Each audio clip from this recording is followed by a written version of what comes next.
ನೀಡುವುದರ ಮುಖೇನ ಕನಿಷ್ಠ 23 ಬೆಳೆಗಳಿಗೆ 23 ಬೆಳೆಗಳಿಗೆ ಕನಿಷ್ಠ ಬೆಂಬಲ ಬೆಲೆಯನ್ನು ನಮ್ಮ ಕೇಂದ್ರ ಸರ್ಕಾರ ನರೇಂದ್ರ ಮೋದಿಜಿಯವರು ಘೋಷಣೆಯನ್ನು ಮಾಡಿದ್ದಾರೆ. ಫಸಲ್ ಬಿಮಾ ಯೋಜನೆ ಅಡಿಯಲ್ಲಿ 48 ಕೋಟಿ ಅರ್ಜಿಗಳು ದೇಶದಲ್ಲಿ ಬಂದಿದ್ರೆ ಸುಮಾರು 1 ಲಕ್ಷ ಕೋಟಿ ನೇರವಾಗಿ ಫಸಲ್ ಬಿಮಾ ಯೋಜನೆ ಅಡಿಯಲ್ಲಿ ನೇರವಾಗಿ ರೈತರಿಗೆ ದೇಶದಲ್ಲಿ ಇವತ್ತು ವರ್ಗಾವಣೆಯನ್ನು ಮಾಡಿರ್ತಕ್ಕಂಥದ್ದು. ಕಿಸಾನ್ ಸಮ್ಮಾನ್ ಯೋಜನೆ ಅಡಿಯಲ್ಲಿ 11.8 ಕೋಟಿ ರೈತರಿಗೆ ಸುಮಾರು 2.8 ಲಕ್ಷ ಕೋಟಿ ಈಗಾಗಲೇ ನೀಡಲಾಗಿದೆ. ಯಾಕೆ ಈ ವಿಚಾರಗಳನ್ನು ಹೇಳ್ತಾ ಇದ್ದೇನೆ ಅಂತ ಹೇಳಿದ್ರೆ, ಸ್ವಾತಂತ್ರ್ಯ ಬಂದ ನಂತರ 60 ವರ್ಷಗಳ ಕಾಲ ಕಾಂಗ್ರೆಸ್ ಸರ್ಕಾರ ಇವತ್ತು ದೇಶದಲ್ಲಿ ಆಡಳಿತ ನಡೆಸಿರ್ತಕ್ಕಂಥದ್ದು. ಆದರೆ ಯಾರಿಗೂ ಸಹ ರೈತರ ಪರವಾಗಿ ಒಂದು ಉತ್ತಮ ಆಡಳಿತ ನೀಡಬೇಕು, ಯೋಜನೆಗಳನ್ನು ಕೊಡಬೇಕು ಅಂತ ಹೇಳಿ ಯಾವತ್ತೂ ಕೂಡ ಅನ್ನಿಸ್ಲಾ ಇಲ್ಲ. ಪ್ರಧಾನಮಂತ್ರಿ ಬೆಳೆ ವಿಮೆ ಯೋಜನೆ ಅಡಿಯಲ್ಲಿ ರಾಜ್ಯದಲ್ಲಿ ಸುಮಾರು 90 ಲಕ್ಷಕ್ಕೂ ಹೆಚ್ಚು ರೈತರು ಇವತ್ತು ಬೆಳೆ ವಿಮೆಯನ್ನು ಇವತ್ತು ಕರ್ನಾಟಕ ರಾಜ್ಯದಲ್ಲಿ ಮಾಡಿಸಿದ್ದಾರೆ. ಇವತ್ತು ನಮ್ಮ ಪಕ್ಷದ ಹಿರಿಯರು ಮಾತನಾಡ್ತಾ ಹೇಳಿದ್ರು, ಬಂದೊಡನೆ ಹೆಮ್ಮೆ ಅನ್ನಿಸ್ತದೆ. ಬಹುಶಃ ದೇಶದಲ್ಲಿ ಸನ್ಮಾನ್ಯ BS ಯಡಿಯೂರಪ್ಪನವರು ರಾಜ್ಯದ ಮುಖ್ಯಮಂತ್ರಿಯಾಗಿ ಪ್ರಮಾಣ ವಚನ ತೆಗೆದುಕೊಳ್ತಕ್ಕಂಥ ಸಂದರ್ಭದಲ್ಲಿ ರೈತರ ಹೆಸರಿನಲ್ಲಿ ಪ್ರಮಾಣ ವಚನ ತೆಗೆದುಕೊಂಡಂತ ಏಕೈಕ ಮುಖ್ಯಮಂತ್ರಿ ದೇಶದಲ್ಲಿ ಯಾರು ಇದ್ರೆ ಅದು ನಿಮ್ಮ ಹೆಮ್ಮೆಯ ಸನ್ಮಾನ್ಯ BS ಯಡಿಯೂರಪ್ಪನವರು. ಕೇವಲ ರೈತರ ಹೆಸರಿನಲ್ಲಿ ಪ್ರಮಾಣ ವಚನವನ್ನು ಅಷ್ಟೇ ತೆಗೆದುಕೊಳ್ಳಲಿಲ್ಲ, ಇವತ್ತು ರೈತರಿಗೆ ಪ್ರತ್ಯೇಕ ಬಜೆಟ್ ಅನ್ನ ಮಂಡನೆ ಮಾಡಿ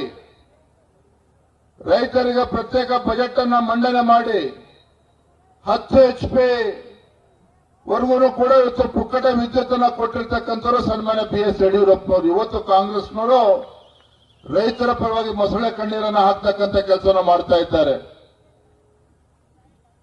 ರೈತರ ಪಂಪ್ಸೆಟ್ಗಳಿಗೆ ಉಚಿತ ವಿದ್ಯುತ್ ಅನ್ನು ಕೊಟ್ಟು ರೈತರಿಗೆ ಶೂನ್ಯ ಬಡ್ಡಿ ದರದಲ್ಲಿ ರೈತರಿಗೆ ಸಾಲವನ್ನು ಕೊಟ್ಟಂತ ಏಕೈಕ ಮುಖ್ಯಮಂತ್ರಿ ನಾಡು ಕಂಡಿದ್ರೆ ಅದು ನಿಮ್ಮ ಯಡಿಯೂರಪ್ಪನವ್ರು ಮಾತ್ರ, ಇನ್ಯಾರು ಕೂಡ ಕೊಡೋದಕ್ಕೆ ಸಾಧ್ಯ ಆಗಲಿಲ್ಲ. ವಿಶೇಷ ನಮ್ಮ ಕೋಲಾರ ಚಿಕ್ಕಬಳ್ಳಾಪುರ ಭಾಗದಲ್ಲಿ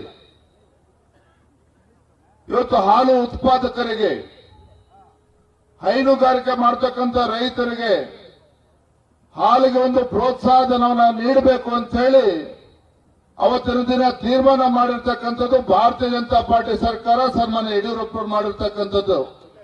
ರಾಜ್ಯದಲ್ಲಿರ್ತಕ್ಕಂಥ ಕಾಂಗ್ರೆಸ್ ಸರ್ಕಾರ ಇವರ ಯೋಗ್ಯತೆಗೆ ಇವತ್ತು ಗೌರವಧನ ಕೊಡ್ತಾ ಇದ್ವಿ, ಬೆಂಬಲ ಬೆಲೆಯನ್ನು ನೀಡ್ತಾ ಇದ್ವಿ, ಗೌರವಧನ ನೀಡ್ತಾ ಇದ್ವಿ.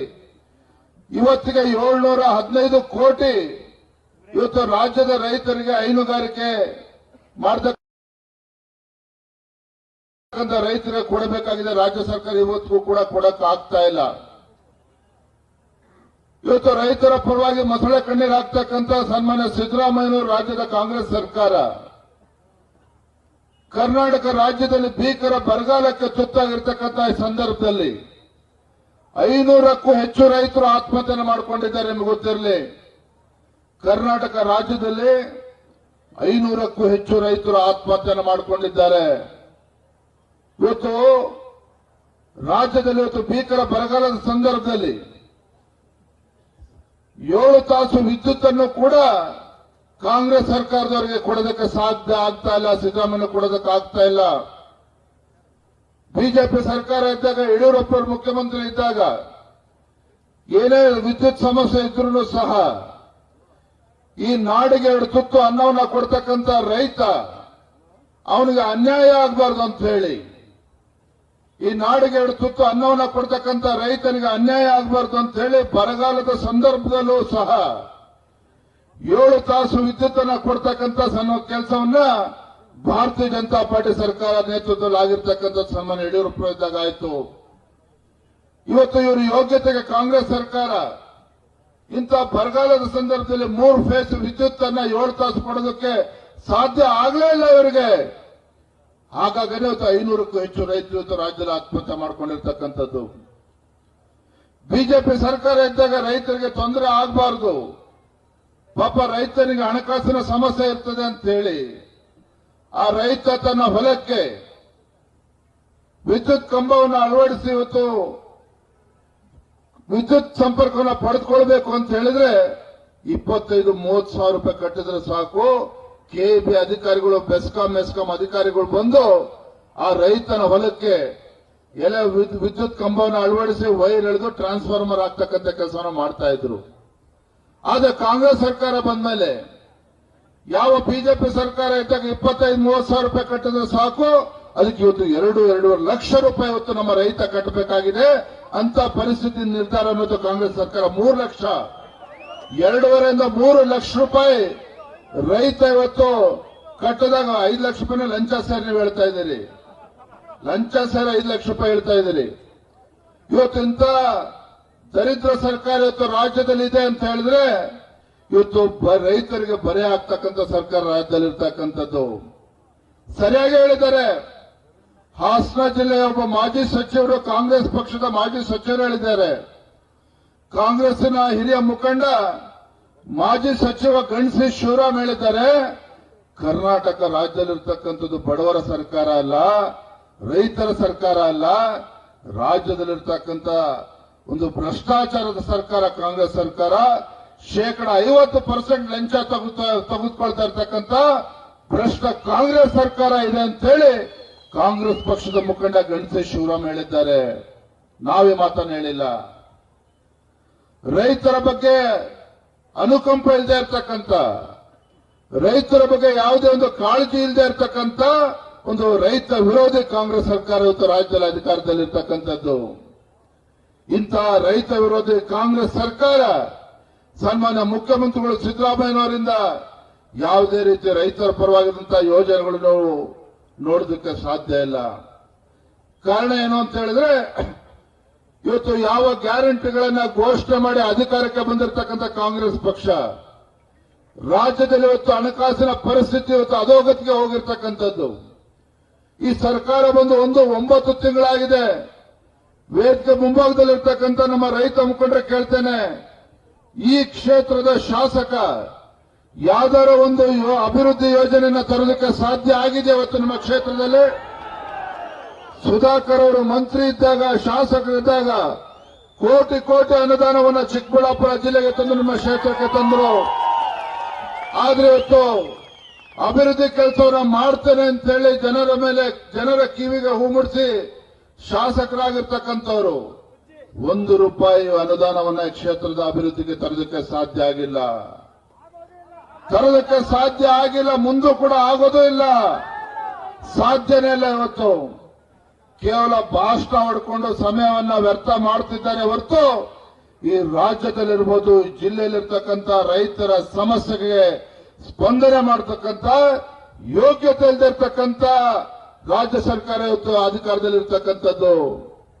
ಇಂಥ ಸರ್ಕಾರಕ್ಕೆ ತಕ್ಕ ಪಾಠವನ್ನು ಉತ್ತರವನ್ನು ಕೊಡಬೇಕಲ್ವಾ? ಹಾಗಾದ್ರೆ ತಕ್ಕ ಉತ್ತರವನ್ನು ಕೊಡಬೇಕಲ್ಲ? ಹಾಗಾದ್ರೆ ಇವತ್ತು ಯಾವ ಜನರು ಇವತ್ತು ಇಂಥ ರೈತ ವಿರೋಧಿ, ಬಡವರ ವಿರೋಧಿ, ದಲಿತ ವಿರೋಧಿ ಸರ್ಕಾರ ಇವತ್ತು ರಾಜ್ಯದಲ್ಲಿ ಬಂದಿದೆಯೋ ಅದೇ ಜನರು ಇವತ್ತು ಶಾಪ ಆಗ್ತಾ ಇದ್ದಾರೆ. ಯಾವಾಗ ಸರ್ಕಾರ ತಲುಪ್ತದೆ ಅಂತ ಹೇಳಿ ಶಾಪ ಆಗ್ತಾ ಇದ್ದಾರೆ ಇವತ್ತು ರಾಜ್ಯದಲ್ಲಿರ್ತಕ್ಕಂಥ ಮತದಾರರು ಇವತ್ತು ಅಂತ ಒಂದು ದಾರುಣ ಪರಿಸ್ಥಿತಿ ಬಂದಿದೆ. ಬಂಧುಗಳೇ, ಈ ಸರ್ಕಾರ ಬಂದು 9 ತಿಂಗಳಾಗ್ತಾ ಇದೆ. ರಾಜ್ಯದಲ್ಲಿ ಹೊಸ ಸರ್ಕಾರ ಬಂದು 9 ತಿಂಗಳಾಗ್ತಾ ಇದೆ. ಕಳೆದ 8.5-9 ತಿಂಗಳಲ್ಲಿ ಒಂದೇ ಒಂದು ಅಭಿವೃದ್ಧಿಯನ್ನು ಮಾಡದೇ ಇರ್ತಕ್ಕಂಥ ಅಭಿವೃದ್ಧಿ ಶೂನ್ಯ ಸರ್ಕಾರ ಇವತ್ತು ರಾಜ್ಯದಲ್ಲಿ ಏನಿದೆ, 9 ತಿಂಗಳಲ್ಲಿ ತನ್ನ ಜನಪ್ರಿಯತೆಯನ್ನು ಕಳೆದುಕೊಂಡಿರ್ತಕ್ಕಂಥ ಸರ್ಕಾರ ಇಡೀ ದೇಶದಲ್ಲಿ ಯಾವ್ದಾರ ಇದೆ, ರಾಜ್ಯದಲ್ಲಿರ್ತಕ್ಕಂಥ ರೈತ ವಿರೋಧಿ ಕಾಂಗ್ರೆಸ್ ಸರ್ಕಾರ. ಇಡೀ ದೇಶದಲ್ಲಿ ಯಾವುದೇ ಸರ್ಕಾರ ಇಷ್ಟು ಕಡಿಮೆ ಅವಧಿಯಲ್ಲಿ ಈ ಒಂದು ಜನಪ್ರಿಯತೆಯನ್ನು ಕಳೆದುಕೊಳ್ಳೋದಕ್ಕೆ ಸಾಧ್ಯ ಇಲ್ಲ ಅಂತ ಸಂಪೂರ್ಣವಾಗಿ ಜನಪ್ರಿಯತೆಯನ್ನು ಕಳೆದುಕೊಂಡಿದೆ ಇವತ್ತು ರಾಜ್ಯದಲ್ಲಿರ್ತಕ್ಕಂಥ ಕಾಂಗ್ರೆಸ್ ಸರ್ಕಾರ. ನಾನು ಕೇಳ್ತೇನೆ, ಇವತ್ತು ಇವತ್ತು 200 ಯೂನಿಟ್ ಉಚಿತ ವಿದ್ಯುತ್ತನ್ನ ಕೊಡ್ತೇವೆ ಅಂತೇಳಿ ಭಾಷಣ ಮಾಡ್ತಾ ಇರ್ತಕ್ಕಂಥ ಕಾಂಗ್ರೆಸ್ ಪಕ್ಷದ ಮುಖ್ಯಮಂತ್ರಿಗಳು, ಕಾಂಗ್ರೆಸ್ ಸರ್ಕಾರ ಶಾಸಕರ ಮಂತ್ರಿಗಳು, ಯಾವ ನಮ್ಮ ರೈತ ಬರಗಾಲ ಸಂದರ್ಭದಲ್ಲಿ ಅವನ ಪಂಪ್ ಸೆಟ್ಗಳಿಗೆ 7 ತಾಸು ವಿದ್ಯುತ್ ಕೊಟ್ಟಿದ್ರೆ 400-500 ಜನ ರೈತರು ಇವತ್ತು ಆತ್ಮಹತ್ಯೆ ಮಾಡ್ಕೊಳ್ತಕ್ಕಂಥ ಪರಿಸ್ಥಿತಿ ಬರ್ತಾ ಇರಲಿಲ್ಲ ಇವತ್ತು ಕರ್ನಾಟಕ ರಾಜ್ಯದಲ್ಲಿ. ಇವತ್ತು ಮಹಿಳೆಗೆ ಉಚಿತ ಬಸ್ಸನ್ನ ಕೊಡ್ತೇವೆ ಅಂತ ಹೇಳ್ತಾರೆ. ಪಾಪ ನಮ್ಮ ಬಡ ರೈತರ ಮಕ್ಕಳು ಇವತ್ತು ತನ್ನ ಮಕ್ಕಳು ಇವತ್ತು ವಿದ್ಯಾರ್ಥಿನಿಯರು ಇವತ್ತು ಶಾಲೆಗೆ ಹೋಗೋದಕ್ಕೆ ಆಗ್ತಾ ಇಲ್ಲ, ಕಾಲೇಜಿಗೆ ಹೋಗೋಕೆ ಆಗ್ತಾ ಇಲ್ಲ. ಕಾರಣ ಅಂದ್ರೆ ಬಸ್ಸಿನ ವ್ಯವಸ್ಥೆ ಇಲ್ಲ. ಇವತ್ತು ಬಸ್ಸಿನ ವ್ಯವಸ್ಥೆ ಇತ್ತು, ಶಾಲಾ ಕಾಲೇಜಿಗೆ ಹೋಗ್ತಕ್ಕಂಥ ಮಕ್ಕಳಿಗೆ ಇವತ್ತು ಬಸ್ಸಿನ ವ್ಯವಸ್ಥೆ ಮಾಡೋದಕ್ಕೆ ರಾಜ್ಯ ಸರ್ಕಾರಕ್ಕೆ ಆಗ್ತಾ ಇಲ್ಲ. ಇವತ್ತು ಎಲ್ಲಿ ನೋಡಿ ನೀವು ಸ್ಟಾಂಪ್ ಡ್ಯೂಟಿ ಜಾಸ್ತಿ ಮಾಡ್ತಕ್ಕಂಥದ್ದು, ಸ್ಟಾಂಪ್ ಡ್ಯೂಟಿ ಜಾಸ್ತಿ ಮಾಡ್ತಾ ಇದ್ದಾರೆ. ಸಬ್ ರಿಜಿಸ್ಟರ್ ಆಫೀಸ್ಗಳು ಅಲ್ಲಿ ಕೂಡ ಸ್ಟಾಂಪ್ ಡ್ಯೂಟಿ ಜಾಸ್ತಿ ಆಗ್ತಾ ಇದೆ. ಇವತ್ತು ಯಾವುದೇ ಒಂದು ವಿಚಾರದಲ್ಲಿ ನೋಡಿದ್ರು ಕೂಡ ಟ್ಯಾಕ್ಸ್ ಅನ್ನ ಜಾಸ್ತಿ ಮಾಡ್ತಕ್ಕಂಥ, ದರವನ್ನ ಏರ್ಸ್ತಕ್ಕಂಥ ಕೆಲಸನ ಮಾಡ್ತಿದ್ದಾರೆ ಹೊರತು ಯಾವುದೇ ಒಂದು ಅಭಿವೃದ್ಧಿ ಮಾಡ್ತಕ್ಕಂಥ ಚಿಂತನೆ ಇವತ್ತು ರಾಜ್ಯ ಸರ್ಕಾರಕ್ಕೆ ಇಲ್ಲ. ಇವತ್ತು ನನಗೆ ವಿಶ್ವಾಸ ಇದೆ, ರಾಜ್ಯದ ಅಧ್ಯಕ್ಷನಾಗಿ ಇವತ್ತು ಇಡೀ ರಾಜ್ಯನ ಪ್ರವಾಸವನ್ನು ಮಾಡ್ತಾ ಇದ್ದೇನೆ. ಇಡೀ ರಾಜ್ಯದಲ್ಲಿ ಎಲ್ಲೇ ಹೋದ್ರೂ ಸಹ ಬಡವರು ಕೂಡ ಕಾಂಗ್ರೆಸ್ ಸರ್ಕಾರದ ಮೇಲೆ ಶಾಪವನ್ನು ಹಾಕ್ತಾ ಇದ್ದಾರೆ. ರೈತರು ಕಾಂಗ್ರೆಸ್ ಪಕ್ಷದ ಬಗ್ಗೆ ಶಾಪವನ್ನು ಹಾಕ್ತಾ ಇದ್ದಾರೆ. ದಲಿತರು ಕೂಡ ಕಾಂಗ್ರೆಸ್ ಸರ್ಕಾರದ ವಿರುದ್ಧ ಇವತ್ತು ಶಾಪವನ್ನು ಹಾಕ್ತಾ ಇದ್ದಾರೆ. ಒಟ್ಟಾರೆ ಹೇಳೋದಾದ್ರೆ ಈ ರಾಜ್ಯದಲ್ಲಿರ್ತಕ್ಕಂಥ ರೈತ, ಬಡವ, ಇವತ್ತು ದಲಿತ ವಿರೋಧಿ ಸರ್ಕಾರದ ವಿರುದ್ಧ ರಾಜ್ಯದ ಯಾವುದೇ ಮೂಲೆ ಹೋದ್ರೂ ಕೂಡ ಜನರು ಶಾಪ ಆಗ್ತಾ ಇದ್ದಾರೆ. ಇಂಥ ಒಂದು ದಲಿತ ಸರ್ಕಾರಕ್ಕೆ ತಕ್ಕ ಉತ್ತರವನ್ನು ನೀಡ್ತೇವೆ ಮುಂದಿನ ಲೋಕಸಭಾ ಚುನಾವಣೆಯಲ್ಲಿ ಅಂತೇಳಿ ರಾಜ್ಯದಲ್ಲಿರ್ತಕ್ಕಂಥ ಪ್ರಜ್ಞಾವಂತ ಮತದಾರರು ಇವತ್ತಿಗಾಗಲೇ ತೀರ್ಮಾನ ಮಾಡಿದ್ದಾರೆ. ನಾನು ಕೂಡ ರಾಜ್ಯದ ಅಧ್ಯಕ್ಷನಾಗಿ ಒಂದು ತೀರ್ಮಾನವನ್ನು ಮಾಡಿದ್ದೇನೆ. ಪಕ್ಷದ ರಾಜ್ಯದ ಅಧ್ಯಕ್ಷನಾಗಿ ಇಡೀ ರಾಜ್ಯಾದ್ಯಂತ ಪ್ರವಾಸನ ಮಾಡ್ತಾ ಇರ್ತಕ್ಕಂಥ ಸಂದರ್ಭದಲ್ಲಿ ನಮ್ಮೆಲ್ಲ ಪಕ್ಷದ ಮುಖಂಡರಿಗೆ, ಕಾರ್ಯಕರ್ತರಿಗೆ ಒಂದು ವಿಶ್ವಾಸದ ಮಾತನ್ನು ಹೇಳಿದ್ದೇನೆ. ರಾಜ್ಯದಲ್ಲಿ 28 ಲೋಕಸಭಾ ಕ್ಷೇತ್ರಗಳಿದೆ. ಭಾರತೀಯ ಜನತಾ ಪಾರ್ಟಿ ಮತ್ತು ಜೆಡಿಎಸ್ ಪಕ್ಷ ಇವತ್ತು ಒಂದಾಗಿ ನಾವು ಮುಂದಿನ ಲೋಕಸಭಾ ಚುನಾವಣೆ ನಾವು ಎದುರಿಸ್ತಾ ಇದ್ದೇವೆ. ನಾನು ಚಿಕ್ಕಬಳ್ಳಾಪುರ ಜಿಲ್ಲೆಯಲ್ಲಿ ನಿಂತು ಇವತ್ತು ನಮ್ಮ ದಿಬ್ಬೂರು ಗ್ರಾಮದಲ್ಲಿ ಇವತ್ತು ನಮ್ಮ ಮುಖಂಡರಿಗೆ, ನಮ್ಮ ಕಾರ್ಯಕರ್ತರಿಗೆ, ರೈತ ಮುಖಂಡರಿಗೆ ಒಂದು ಭರವಸೆ ಕೊಡ್ತೇನೆ. ಮುಂದಿನ ಲೋಕಸಭಾ ಚುನಾವಣೆಯಲ್ಲಿ ರಾಜ್ಯದಲ್ಲಿರ್ತಕ್ಕಂಥ ಎಲ್ಲ 28 ಕ್ಷೇತ್ರಗಳನ್ನ, ರಾಜ್ಯದಲ್ಲಿರ್ತಕ್ಕಂಥ ಎಲ್ಲ 28 ಲೋಕಸಭಾ ಕ್ಷೇತ್ರಗಳಲ್ಲಿ ಭಾರತೀಯ ಜನತಾ ಪಾರ್ಟಿ ಮತ್ತು ಜೆಡಿಎಸ್ ಪಕ್ಷ ಒಗ್ಗಟ್ಟಾಗಿ ಒಂದಾಗಿ ಹೋರಾಟವನ್ನು ಮಾಡೋದ್ರ ಮುಖೇನ ಎಲ್ಲ 28 ಕ್ಷೇತ್ರಗಳಲ್ಲೂ ಕೂಡ ಭಾರತೀಯ ಜನತಾ ಪಾರ್ಟಿ ನಾವು ಗೆಲ್ಲೋರಿದ್ದೇವೆ. ಅದರ ಮುಖೇನ ಈ ದೇಶದ ಹೆಮ್ಮೆಯ ಪ್ರಧಾನಮಂತ್ರಿ ನರೇಂದ್ರ ಮೋದಿಜಿಯವರ ಕೈಯನ್ನು ಬಲಪಡಿಸತಕ್ಕಂಥ ಕೆಲಸ ನಾವು ಇವತ್ತು ಮಾಡೋರಿದ್ದೇವೆ ನಾವು ಮಾತನ್ನ ಸಂದರ್ಭ ಹೇಳೋದಕ್ಕೆ ಇಷ್ಟಪಡ್ತೇನೆ. ಬಂಧುಗಳೇ, ನಮ್ಮ ಹೆಮ್ಮೆಯ ಪ್ರಧಾನಮಂತ್ರಿ ನರೇಂದ್ರ ಮೋದಿಜಿಯವರು, ನಮ್ಮ ಹೆಮ್ಮೆಯ ಪ್ರಧಾನಮಂತ್ರಿ ನರೇಂದ್ರ ಮೋದಿಜಿಯವರು ಒಂದು ದಿನನೂ ಕೂಡ ವಿಶ್ರಾಂತಿನ ತೆಗೆದುಕೊಳ್ಳದೇನೆ, ಒಂದು ದಿನನೂ ಕೂಡ ನಮ್ಮ ಪ್ರಧಾನಮಂತ್ರಿ ವಿಶ್ರಾಂತಿನ ತೆಗೆದುಕೊಳ್ಳದೇನೆ ಎಲ್ಲಿಯವರೆಗೂ ಅಂತ ಹೇಳಿದ್ರೆ ಮೋದಿಯವರ ತಾಯಿ, ಮೋದಿಜಿಯವರ ತಾಯಿನೂ ಕೂಡ ತೀರ್ಕೊಂಡಂತ ಸಂದರ್ಭದಲ್ಲಿ 1 ಗಂಟೆನೂ ಕೂಡ ಸಮಯವನ್ನ ವ್ಯರ್ಥ ಮಾಡದೇನೆ ಆ ಪುಣ್ಯಾತ್ಮ ತಾಯಿಯ ಅಂತ್ಯ ಸಂಸ್ಕಾರವನ್ನು ಮುಗಿಸಿ ಮರುಕ್ಷಣ ದೆಹಲಿಯಲ್ಲಿ ಹೋಗಿ ಪ್ರಧಾನಮಂತ್ರಿಗಳು ತನ್ನ ಕಚೇರಿಯಲ್ಲಿ ಕೂತು ದೇಶದ ಬಗ್ಗೆ ಚಿಂತನೆ ಮಾಡ್ತಾ ಇದ್ರು, ಅಭಿವೃದ್ಧಿ ಕೆಲಸದ ಬಗ್ಗೆ. ಒಬ್ಬ ದೇಶದ ಪ್ರಧಾನಮಂತ್ರಿಯಾಗಿ ಹಗಲು ರಾತ್ರಿ ದೇಶದ ಅಭಿವೃದ್ಧಿಯ ಬಗ್ಗೆ, ದೇಶದ ಸರ್ವಾಂಗೀಣ ಅಭಿವೃದ್ಧಿಯ ಜೊತೆಯಲ್ಲಿ ಭಾರತವನ್ನ ಒಂದು ಶಕ್ತಿಶಾಲಿ ರಾಷ್ಟ್ರವನ್ನಾಗಿ ಪರಿವರ್ತನೆ ಮಾಡಬೇಕು ಅಂತ ಹೇಳಿ ಒಂದು ಕೈಂಕರ್ಯವನ್ನು ತಟ್ಟೋದು ನಮ್ಮ ಹೆಮ್ಮೆಯ ಪ್ರಧಾನಮಂತ್ರಿ ನರೇಂದ್ರ ಮೋದಿಜಿಯವರು ಕೆಲಸ ಮಾಡ್ತಾ ಇದ್ದಾರೆ. ಯಾವ ಕಾಶ್ಮೀರದಲ್ಲಿ ಆರ್ಟಿಕಲ್ 370 ಇವತ್ತು ಉಗ್ರಗಾಮಿಗಳ ಅಟ್ಟಹಾಸಕ್ಕೆ ಕಡಿವಾಣ ಹಾಕೋದಕ್ಕೆ ಸಾಧ್ಯ ಆಗಿರಲಿಲ್ಲ ಕಾಂಗ್ರೆಸ್ ಪಕ್ಷದವರಿಗೆ. ಆದ್ರೆ ನಮ್ಮ ಹೆಮ್ಮೆಯ ಪ್ರಧಾನಮಂತ್ರಿ ನರೇಂದ್ರ ಮೋದಿಜಿಯವರು ಇವತ್ತಿನ ಲಕ್ಷಾಂತರ ಹಿಂದೂಗಳ ಹತ್ಯೆಗೆ ಕಾರಣಭೂತರಾಗಿರ್ತಕ್ಕಂಥ ಆ ಉಗ್ರಗಾಮಿ ಚಟುವಟಿಕೆಗಳಿಗೆ ಒಂದು ಇತಿಶ್ರೆಯನ್ನು ಹಾಡಬೇಕು ಅಂತ ಹೇಳಿ ಆರ್ಟಿಕಲ್ 370ನ ಕಿತ್ತು ಹಾಕೋದ್ರ ಮುಖೇನ ಇವತ್ತು ಕಾಶ್ಮೀರದಲ್ಲಿ ಶಾಂತಿ ನೆಲೆಸತಕ್ಕಂಥ ಕೆಲಸ ಇವತ್ತು ನಮ್ಮ ಪ್ರಧಾನಮಂತ್ರಿಗಳು ಮಾಡಿರ್ತಕ್ಕಂಥದ್ದು. ಯಾವ ಅಯೋಧ್ಯೆಯಲ್ಲಿ ಭವ್ಯ ರಾಮ ಮಂದಿರ ಹಲವಾರು ದಶಕಗಳಿಂದ ಅಯೋಧ್ಯೆಯಲ್ಲಿ ಪ್ರಭು ಶ್ರೀರಾಮಚಂದ್ರನ ಒಂದು ಭವ್ಯ ರಾಮ ಮಂದಿರ ನಿರ್ಮಾಣ ಆಗಬೇಕು ಅಂತ ಹೇಳಿ ಹಲವು ದಶಕಗಳ ಹೋರಾಟ. ಭಾರತೀಯ ಜನತಾ ಪಾರ್ಟಿ ತನ್ನ ಪ್ರಣಾಳಿಕೆಯಲ್ಲೂ ಕೂಡ ಹೇಳಿತ್ತು. ಇವತ್ತು ನಮ್ಮ ಹಲವಾರು ದಶಕಗಳ ಕನಸೇನಾಗಿದೆ, ಆ ಕನಸು ಇವತ್ತು ನನಸಾಗಿರ್ತಕ್ಕಂಥದ್ದು. ಮೊನ್ನೆ ಜನವರಿ 22ನೇ ತಾರೀಕು ಸನ್ಮಾನ್ಯ ನರೇಂದ್ರ ಮೋದಿಜಿಯವರ ಒಂದು ನೇತೃತ್ವದಲ್ಲಿ ಅಯೋಧ್ಯೆಯಲ್ಲಿ ಇವತ್ತು ಭವ್ಯ ರಾಮ ಮಂದಿರ ಇವತ್ತು ಉದ್ಘಾಟನೆ ಆಗಿರ್ತಕ್ಕಂಥದ್ದು ಕೂಡ ತಾವು ನೋಡ್ತಾ ಇದ್ದಾರೆ. ಒಂದು ಕಡೆ ದೇಶದ ಅಭಿವೃದ್ಧಿ, ಮತ್ತೊಂದು ಕಡೆ ರೈತರಿಗೆ ಶಕ್ತಿ ತುಂಬತಕ್ಕಂಥ ಕೆಲಸ ಇವತ್ತು ನರೇಂದ್ರ ಮೋದಿಜಿಯವರ ನೇತೃತ್ವದಲ್ಲಿ ಆಗ್ತಾ ಇರ್ತಕ್ಕಂಥದ್ದು. ಹಾಗಾಗಿ ಆತ್ಮೀಯ ಕಾರ್ಯಕರ್ತ ಬಂಧುಗಳೇ, ದೇಶದ ಭವಿಷ್ಯದ ದೃಷ್ಟಿಯಿಂದ ನಮ್ಮ ಮುಂದೆ ಇರ್ತಕ್ಕಂಥ ಮುಂದಿನ ಲೋಕಸಭಾ ಚುನಾವಣೆ ಈ ದೇಶದ ಭವಿಷ್ಯವನ್ನು ರೂಪಿಸತಕ್ಕಂಥ ಚುನಾವಣೆ.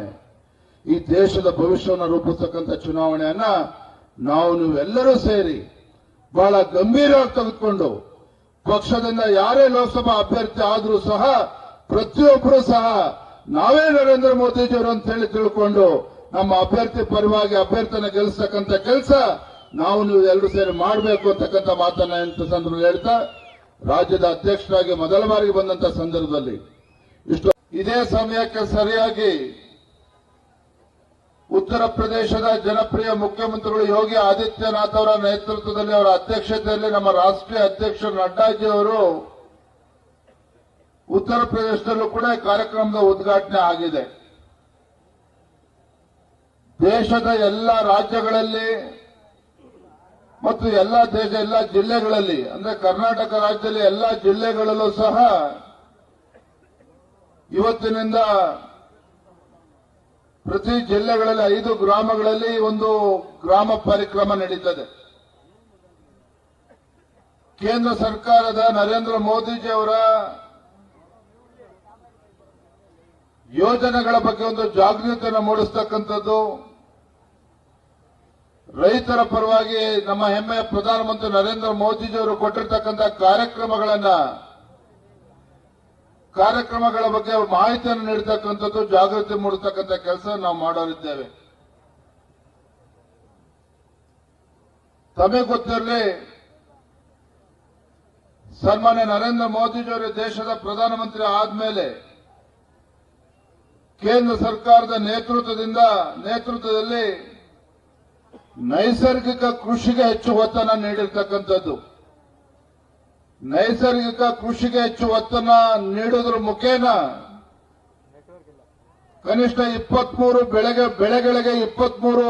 ಬೆಳೆಗಳಿಗೆ ಕನಿಷ್ಠ ಬೆಂಬಲ ಬೆಲೆಯನ್ನು ನಮ್ಮ ಕೇಂದ್ರ ಸರ್ಕಾರ ನರೇಂದ್ರ ಮೋದಿಜಿಯವರು ಘೋಷಣೆಯನ್ನು ಮಾಡಿದ್ದಾರೆ. ಫಸಲ್ ಬಿಮಾ ಯೋಜನೆ ಅಡಿಯಲ್ಲಿ 48 ಕೋಟಿ ಅರ್ಜಿಗಳು ದೇಶದಲ್ಲಿ ಬಂದಿದ್ರೆ ಸುಮಾರು 1 ಲಕ್ಷ ಕೋಟಿ ನೇರವಾಗಿ ಫಸಲ್ ಬಿಮಾ ಯೋಜನೆ ಅಡಿಯಲ್ಲಿ ನೇರವಾಗಿ ರೈತರಿಗೆ ದೇಶದಲ್ಲಿ ಇವತ್ತು ವರ್ಗಾವಣೆಯನ್ನು ಮಾಡಿರ್ತಕ್ಕಂಥದ್ದು. ಕಿಸಾನ್ ಸಮ್ಮಾನ್ ಯೋಜನೆ ಅಡಿಯಲ್ಲಿ 11.8 ಕೋಟಿ ರೈತರಿಗೆ ಸುಮಾರು 2.8 ಲಕ್ಷ ಕೋಟಿ ಈಗಾಗಲೇ ನೀಡಲಾಗಿದೆ. ಯಾಕೆ ಈ ವಿಚಾರಗಳನ್ನು ಹೇಳ್ತಾ ಇದ್ದೇನೆ ಅಂತ ಹೇಳಿದ್ರೆ, ಸ್ವಾತಂತ್ರ್ಯ ಬಂದ ನಂತರ 60 ವರ್ಷಗಳ ಕಾಲ ಕಾಂಗ್ರೆಸ್ ಸರ್ಕಾರ ಇವತ್ತು ದೇಶದಲ್ಲಿ ಆಡಳಿತ ನಡೆಸಿರ್ತಕ್ಕಂಥದ್ದು. ಆದರೆ ಯಾರಿಗೂ ಸಹ ರೈತರ ಪರವಾಗಿ ಒಂದು ಉತ್ತಮ ಆಡಳಿತ ನೀಡಬೇಕು, ಯೋಜನೆಗಳನ್ನು ಕೊಡಬೇಕು ಅಂತ ಹೇಳಿ ಯಾವತ್ತೂ ಕೂಡ ಅನ್ನಿಸ್ಲಾ ಇಲ್ಲ. ಪ್ರಧಾನಮಂತ್ರಿ ಬೆಳೆ ವಿಮೆ ಯೋಜನೆ ಅಡಿಯಲ್ಲಿ ರಾಜ್ಯದಲ್ಲಿ ಸುಮಾರು 90 ಲಕ್ಷಕ್ಕೂ ಹೆಚ್ಚು ರೈತರು ಇವತ್ತು ಬೆಳೆ ವಿಮೆಯನ್ನು ಇವತ್ತು ಕರ್ನಾಟಕ ರಾಜ್ಯದಲ್ಲಿ ಮಾಡಿಸಿದ್ದಾರೆ. ಇವತ್ತು ನಮ್ಮ ಪಕ್ಷದ ಹಿರಿಯರು ಮಾತನಾಡ್ತಾ ಹೇಳಿದ್ರು, ಬಂದವರ ಹೆಮ್ಮೆ ಅನ್ನಿಸ್ತದೆ. ಬಹುಶಃ ದೇಶದಲ್ಲಿ ಸನ್ಮಾನ್ಯ BS ಯಡಿಯೂರಪ್ಪನವರು ರಾಜ್ಯದ ಮುಖ್ಯಮಂತ್ರಿಯಾಗಿ ಪ್ರಮಾಣ ವಚನ ತೆಗೆದುಕೊಳ್ತಕ್ಕಂಥ ಸಂದರ್ಭದಲ್ಲಿ ರೈತರ ಹೆಸರಿನಲ್ಲಿ ಪ್ರಮಾಣ ವಚನವನ್ನ ತೆಗೆದುಕೊಂಡಂತ ಏಕೈಕ ಮುಖ್ಯಮಂತ್ರಿ ದೇಶದಲ್ಲಿ ಯಾರು ಇದ್ರೆ ಅದು ನಿಮ್ಮ ಹೆಮ್ಮೆಯ ಸನ್ಮಾನ್ಯ BS ಯಡಿಯೂರಪ್ಪನವರು. ಕೇವಲ ರೈತರ ಹೆಸರಿನಲ್ಲಿ ಪ್ರಮಾಣ ವಚನವನ್ನು ಅಷ್ಟೇ ತೆಗೆದುಕೊಳ್ಳಲಿಲ್ಲ. ಇವತ್ತು ರೈತರಿಗೆ ಪ್ರತ್ಯೇಕ ಬಜೆಟ್ ಅನ್ನ ಮಂಡನೆ ಮಾಡಿ 10 HP ವರ್ಗೂನು ಕೂಡ ಇವತ್ತು ಪುಕ್ಕಟ ವಿದ್ಯುತ್ ಅನ್ನ ಕೊಟ್ಟಿರ್ತಕ್ಕಂಥವ್ರು ಸನ್ಮಾನ್ಯ BS ಯಡಿಯೂರಪ್ಪನವರು. ಇವತ್ತು ಕಾಂಗ್ರೆಸ್ನವರು ರೈತರ ಪರವಾಗಿ ಮೊಸಳೆ ಕಣ್ಣೀರನ್ನ ಹಾಕ್ತಕ್ಕಂಥ ಕೆಲಸವನ್ನು ಮಾಡ್ತಾ ಇದ್ದಾರೆ. ರೈತರ ಪಂಪ್ಸೆಟ್ಗಳಿಗೆ ಉಚಿತ ವಿದ್ಯುತ್ ಅನ್ನು ಕೊಟ್ಟು ರೈತರಿಗೆ ಶೂನ್ಯ ಬಡ್ಡಿ ದರದಲ್ಲಿ ರೈತರಿಗೆ ಸಾಲವನ್ನು ಕೊಟ್ಟಂತ ಏಕೈಕ ಮುಖ್ಯಮಂತ್ರಿ ನಾಡು ಕಂಡಿದ್ರೆ ಅದು ನಿಮ್ಮ ಯಡಿಯೂರಪ್ಪನವ್ರು ಮಾತ್ರ. ಇನ್ಯಾರು ಕೂಡ ಕೊಡೋದಕ್ಕೆ ಸಾಧ್ಯ ಆಗಲಿಲ್ಲ. ವಿಶೇಷ ನಮ್ಮ ಕೋಲಾರ ಚಿಕ್ಕಬಳ್ಳಾಪುರ ಭಾಗದಲ್ಲಿ ಇವತ್ತು ಹಾಲು ಉತ್ಪಾದಕರಿಗೆ, ಹೈನುಗಾರಿಕೆ ಮಾಡತಕ್ಕಂಥ ರೈತರಿಗೆ ಹಾಲಿಗೆ ಒಂದು ಪ್ರೋತ್ಸಾಹಧನವನ್ನು ನೀಡಬೇಕು ಅಂತ ಹೇಳಿ ಅವತ್ತಿನ ದಿನ ತೀರ್ಮಾನ ಮಾಡಿರ್ತಕ್ಕಂಥದ್ದು ಭಾರತೀಯ ಜನತಾ ಪಾರ್ಟಿ ಸರ್ಕಾರ, ಸನ್ಮಾನ್ಯ ಯಡಿಯೂರಪ್ಪರು ಮಾಡಿರ್ತಕ್ಕಂಥದ್ದು. ರಾಜ್ಯದಲ್ಲಿರ್ತಕ್ಕಂಥ ಕಾಂಗ್ರೆಸ್ ಸರ್ಕಾರ ಇವರ ಯೋಗ್ಯತೆಗೆ ಇವತ್ತು ಗೌರವಧನ ಕೊಡ್ತಾ ಇದ್ವಿ, ಬೆಂಬಲ ಬೆಲೆಯನ್ನು ನೀಡ್ತಾ ಇದ್ವಿ, ಗೌರವಧನ ನೀಡ್ತಾ ಇದ್ವಿ. ಇವತ್ತಿಗೆ 715 ಕೋಟಿ ಇವತ್ತು ರಾಜ್ಯದ ರೈತರಿಗೆ, ಹೈನುಗಾರಿಕೆ ಮಾಡತಕ್ಕಂಥ ರೈತರಿಗೆ ಕೊಡಬೇಕಾಗಿದೆ. ರಾಜ್ಯ ಸರ್ಕಾರ ಇವತ್ತಿಗೂ ಕೂಡ ಕೊಡಕ್ಕೆ ಆಗ್ತಾ ಇಲ್ಲ. ಇವತ್ತು ರೈತರ ಪರವಾಗಿ ಮೊಸಳೆ ಕಣ್ಣೀರು ಹಾಕ್ತಕ್ಕಂಥ ಸನ್ಮಾನ್ಯ ಸಿದ್ದರಾಮಯ್ಯನವರು, ರಾಜ್ಯದ ಕಾಂಗ್ರೆಸ್ ಸರ್ಕಾರ